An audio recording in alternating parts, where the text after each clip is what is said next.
Hi friends, welcome to Pendems kitchen. ఈరోజు వీడియోలో బెంగళూరులో రోడ్ సైడు టిఫిన్ బండి మీద సీతమ్మ ఆంటీ అప్పటికప్పుడు ప్రిపేర్ చేసే టేస్టీ చిట్టి చిట్టి పునుగుల్ని అలాగే టమోటా చట్నీని మనం ఇంట్లోనే ఎలా ప్రిపేర్ చేసుకోవచ్చో చూపించబోతున్నాను. ఈ ఆంటీ దగ్గర ఈ పునుగులు అలాగే చట్నీ చాలా ఫేమస్ అన్నమాట. చాలా చాలా టేస్టీగా ఉంటాయి. చాలా ఈజీగా కూడా ప్రిపేర్ చేసుకోవచ్చు. ఈవినింగ్ అయిందంటే చాలు ఈ బండి దగ్గర జనాలు పునుగుల కోసం ఎగబడిపోతూ ఉంటారు. సో ఇంత టేస్టీగా ఉండే ఈ సీతమ్మ ఆంటీ పునుగుల్ని మనం ఇంట్లోనే ఎలా ప్రిపేర్ చేసుకోవచ్చో వీడియోలోకి వెళ్ళి చూసేయండి. ఫస్ట్ నేను ఈ టమోటా చట్నీని ఎలా ప్రిపేర్ చేసుకోవాలో చూపిస్తాను. తర్వాత పునుగుల ప్రాసెస్ని చూపిస్తాను. చట్నీ కోసం స్టవ్ ఆన్ చేసి ఇలా ఒక ప్యాన్ పెట్టుకొని ఇందులోకి 2 టీ స్పూన్ల నూనె వేసుకొని వేడి చేసుకోండి. నూనె వేడైన తర్వాత ఇందులోకి 3 లేదా 4 పచ్చిమిర్చిని ఇలా సగంగా కట్ చేసుకొని వేసుకోండి. నెక్స్ట్ ఇందులోనే 4-5 ఎండుమిర్చిని కూడా వేసుకొని ఈ పచ్చిమిర్చిని అలాగే ఎండుమిర్చిని జస్ట్ 1 నిమిషం పాటు వేయించుకోండి. మరీ ఎక్కువగా వేయించకూడదు. చూసారా, ఇలా పచ్చిమిర్చి వేగిన తర్వాత ఇప్పుడు ఇందులోకి 3 మీడియం సైజులో ఉండే టమాటాలని ఇలా కొంచెం పెద్ద ముక్కలుగా కట్ చేసుకొని వేసుకోండి. నెక్స్ట్ ఇందులోనే రుచికి సరిపడా ఉప్పుని అలాగే 1/2 టీ స్పూన్ పసుపు, ఒక చిన్న ఉసిరికాయ సైజ్ అంతా చింతపండుని వేసుకొని ఒకసారి కలుపుకొని మూత పెట్టేసి ఈ టమోటా ముక్కలు మెత్తబడేంత వరకు లో టు మీడియం ఫ్లేమ్లోనే ఉడికించుకోవాలి. సో ఒక 3-4 నిమిషాలకి చూసారా టమోటా ముక్కలు ఇలా చక్కగా మెత్తబడిపోతాయి. ఇప్పుడు ఇందులోకి 4 లేదా 5 వెల్లుల్లి రెబ్బల్ని వేసుకోండి. అలాగే 1/2 టీ స్పూన్ జీలకర్రని కూడా వేసుకొని ఒకసారి కలుపుకొని స్టవ్ ఆఫ్ చేసేసి ఈ టమోటా మిశ్రమం మొత్తాన్ని కూడా పూర్తిగా చల్లారనివ్వండి. సో టమోటా ముక్కలు పూర్తిగా చల్లారిన తర్వాత మిక్సీ జార్లోకి వేసుకొని కొంచెం బరకగా ఉండేటట్లుగా గ్రైండ్ చేసుకోండి. చూసారా, ఇలా చట్నీని గ్రైండ్ చేసేసుకొని ఒక గిన్నెలోకి వేసుకోండి. నెక్స్ట్ ఈ చట్నీకి తాలింపు పెట్టుకోవడం కోసం స్టవ్ మీద తాలింపు గిన్నెను పెట్టుకొని 1 టేబుల్ స్పూన్ నూనె వేసుకొని వేడి చేసుకోండి. నూనె వేడైన తర్వాత ఇందులోకి 1/2 టీ స్పూన్ చొప్పున ఆవాలు, మినపగుళ్ళు, పచ్చిశనగపప్పు అలాగే జీలకర్రని వేసుకొని ఈ పోపు దినుసుల్ని లో ఫ్లేమ్లోనే వేయించుకోండి.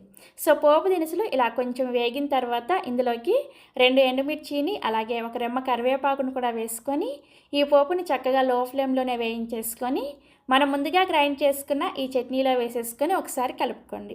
సో పోపు వేసుకొని కలుపుకున్న తర్వాత ఇప్పుడు ఇందులోకి సన్నగా తరిగిన కొత్తిమీర కొద్దిగా అలాగే ఒక మీడియం సైజ్ ఉల్లిపాయని ఇలా చిన్న ముక్కలుగా కట్ చేసుకొని వేసుకొని కలుపుకోండి. ఇలా ఉల్లిపాయ వేసుకొని ఈ టమోటా చట్నీని బండి మీద ప్రిపేర్ చేస్తారనమాట. నిజంగా చాలా చాలా టేస్టీగా ఉంటుంది. ఒక్కసారి ట్రై చేసి చూడండి. ఈ చట్నీని స్పెషల్గా ఈ పునుగుల కోసమే ప్రిపేర్ చేస్తారనమాట. చాలా చాలా టేస్టీగా ఉంటుంది. సో మనకి చట్నీ రెడీ అయిపోయింది కదా. ఇప్పుడు వెంటనే అప్పటికప్పుడే ఈ పునుగుల్ని ఎలా ప్రిపేర్ చేసుకోవాలో చూపిస్తాను. ఈ పునుగులు ప్రిపేర్ చేసుకోవడం కోసం ఇలా ఒక మిక్సింగ్ బౌల్ని తీసుకొని ఇందులోకి 1 కప్పు పులిసిన దోసల పిండిని వేసుకోండి. ఈ బండి మీద ఉదయం పూట దోశలు ఇడ్లీలు వేస్తారనమాట. అలాగే ఈవినింగ్ టైంలో ఇలా పునుగులు వేస్తారు. సో మిగిలిన దోశ పిండి ఉంటుంది కదా, ఆ దోశ పిండిని ఇలా 1 కప్పు వేసుకోండి. నెక్స్ట్ ఇందులోకి మిగిలిన ఇడ్లీ పిండిని కూడా 1 కప్పు వేసుకోవాలి. అంటే 2 రోజులు ఇడ్లీ వేసిన తర్వాత ఇడ్లీ పిండి మిగిలిపోతుంది కదా, ఆ ఇడ్లీ పిండిని వేసుకోండి. తర్వాత ఇందులోకి 1/2 కప్పు బియ్యం పిండిని వేసుకోండి. ఇలా బియ్యం పిండిని వేసుకోవడం వల్ల పునుగులు పై లేయర్ అనేది బాగా క్రిస్పీగా వస్తుందన్నమాట. నెక్స్ట్ ఇందులోనే రుచికి సరిపడా ఉప్పుని అలాగే 1 టీ స్పూన్ జీలకర్ర, సన్నగా తరిగిన ఒక మీడియం సైజ్ ఉల్లిపాయ ముక్కలు అలాగే 2 పచ్చిమిర్చిని కూడా ఇలా చిన్న ముక్కలుగా కట్ చేసుకొని వేసుకోండి. నెక్స్ట్ ఇందులోనే సన్నగా తరిగిన కరివేపాకు కొద్దిగా వేసుకొని ఇవన్నీ కూడా పిండిలో కలిసేటట్లుగా బాగా కలుపుకోవాలి. మీరు కావాలంటే ఇందులోకి సన్నగా తరిగిన అల్లం ముక్కలు అలాగే కొత్తిమీరని కూడా వేసుకోవచ్చు. సో బండి మీద అయితే ఇవి మాత్రమే వేస్తారనమాట. సో అందుకని నేను ఇక్కడ పక్కా ఆంటీ చెప్పినట్లుగానే ప్రిపేర్ చేస్తున్నాను. ఇక ఇందులో ఎక్స్ట్రాగా పెరుగు కానీ వంట సోడా కానీ ఏమీ వేసుకోవాల్సిన అవసరం లేదు. ఆల్రెడీ మనం పులిసిన పిండినే వాడుతున్నాం కాబట్టి ఇక వంట సోడా పెరుగు ఇవేమీ అవసరం లేదనమాట. సో ఇవన్నీ వేసుకొని బాగా కలుపుకున్న తర్వాత చూసారా, మనకి పిండి కన్సిస్టెన్సీ అనేది ఈ విధంగా ఉండాలన్నమాట. ఒకవేళ మీకు పిండి అనేది కొంచెం పలచగా అనిపిస్తే కొంచెం బియ్యం పిండిని వేసుకొని కలుపుకోండి. అదే గట్టిగా అనిపిస్తే 1 టేబుల్ స్పూన్ వరకు నీళ్ళను వేసుకొని కూడా కలుపుకోవచ్చు. సో మనకి పునుగులు వేసుకోవడం కోసం పిండి రెడీ అయిపోయింది.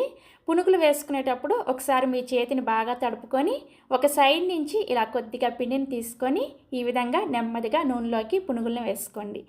కడాయికి కొంచెం దగ్గరగా పెట్టుకొని పునుగులు వేసుకున్నారంటే పునుగులు చక్కగా రౌండ్ షేప్లో వస్తాయి అన్నమాట.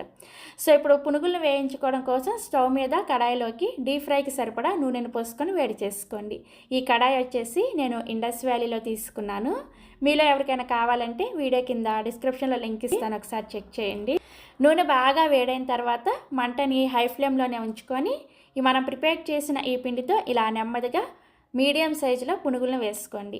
చెప్పాను కదా, నూనెకి కొంచెం దగ్గరగా పెట్టుకొని పునుగులు వేసుకున్నారంటే పునుగులు చక్కగా రౌండ్ షేప్లో వస్తాయి అన్నమాట. ఇలా పునుగులు కడాయికి సరిపడా వేసుకొని మంటని మీడియం ఫ్లేమ్లోకి పెట్టుకొని పునుగుల్ని గోల్డెన్ బ్రౌన్ కలర్ వచ్చేంత వరకు ఇలా రౌండ్గా కలుపుకుంటూ ఫ్రై చేసుకోండి. మీరు లో ఫ్లేమ్లో కనుక ఈ పునుగులను ఫ్రై చేసుకుంటే నూనెను ఎక్కువగా పీల్చేస్తాయి. అదే హై ఫ్లేమ్లో ఫ్రై చేసుకున్నారంటే ఇవి పైన రంగు వచ్చేసి లోపల అనేది పిండి పిండిగా ఉంటాయి అన్నమాట, సరిగా ఉడకవు. అందుకని మీడియం ఫ్లేమ్లోనే ఇలా చక్కగా రంగు వచ్చేంత వరకు పునుగులను వేయించేసుకొని సర్వింగ్ ప్లేట్లోకి తీసుకోండి. ఇదే విధంగా మిగిలిన పిండితో కూడా పునుగులను వేసుకోండి. అయితే రెండో వాయి పునుగులు వేసుకునేటప్పుడు 1 నిమిషం పాటు మళ్ళీ నూనెను వేడి చేసుకొని ఆ తర్వాత పునుగులను వేసుకోండి.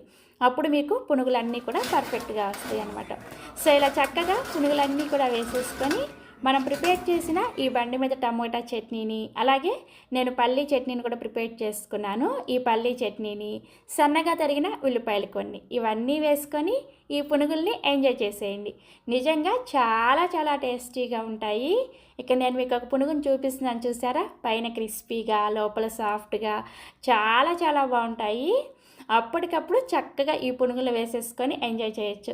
సో తప్పకుండా మీరు కూడా ఈ సీతమ్మ ఆంటీ వేసే పునుగులు అలాగే టమోటా చట్నీని మీ ఇంట్లో ట్రై చేస్తారు కదా. ట్రై చేసిన తర్వాత మీ ఫీడ్బ్యాక్ని నాతో షేర్ చేసుకోవడం అస్సలు మర్చిపోవద్దు.